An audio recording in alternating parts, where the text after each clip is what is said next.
Rain drums steadily on the red tile roof of an old porch in Transylvania. A man named Corey sits out of the wind, focused on the steady click of knitting needles. He is working on a living sweater, adding row after row of wool while the storm rages just a few feet away.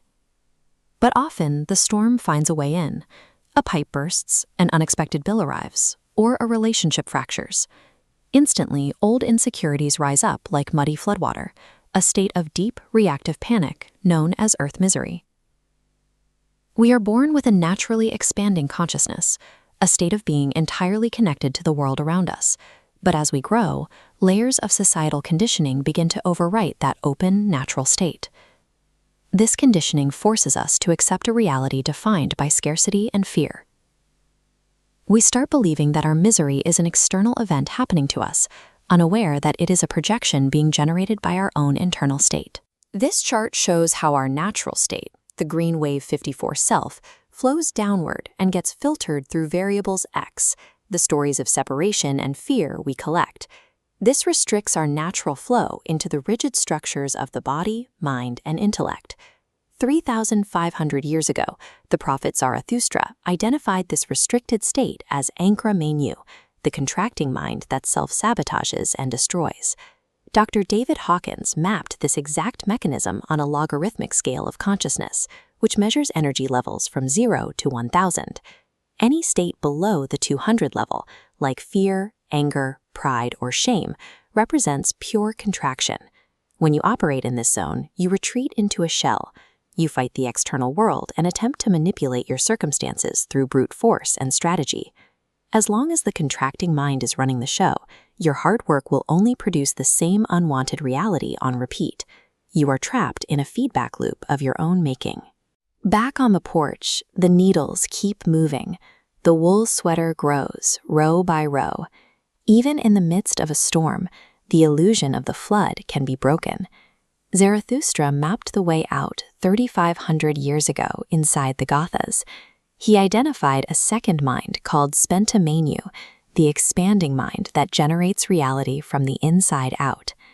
Millennia later, a similar map appeared in the Black Hills of North America.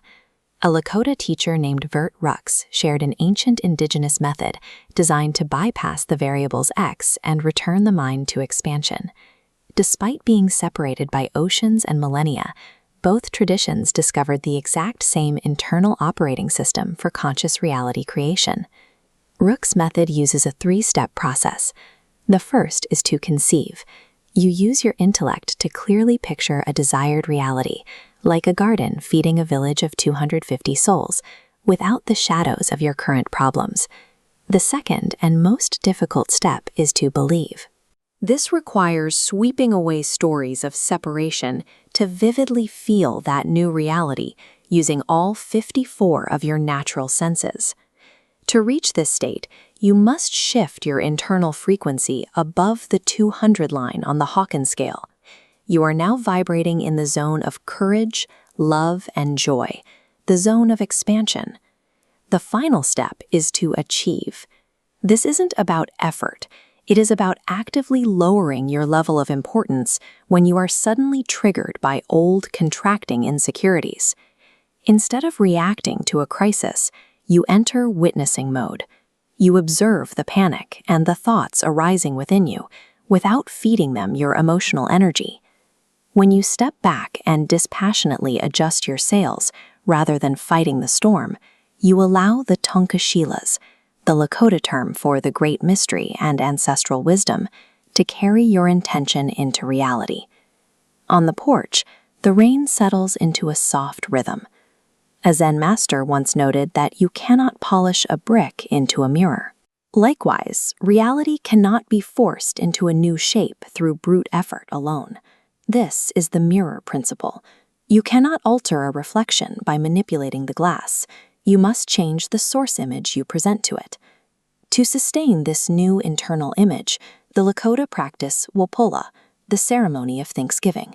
It is a daily practice of gratitude, performed even when the storm is at its peak. This continuous gratitude strips away the layers of your variables X, peeling back the conditioned stories until nothing remains but the pure, formless self. Gratitude is not just an action, it is the state of expansion. By living in it, you rewrite the code of the reality you are projecting. This leads back to the core of the Gathas. Your external world, your income, your relationships, your health, is not a series of random events.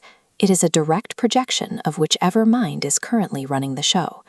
Shifting your world requires you to release the heavy grip of control. You let the balloon of prayer rise naturally on the winds of time. The final row of the living sweater is completed. When the mind achieves this unity and releases its conditioned stories, you no longer have to chase the answers. You simply walk into them.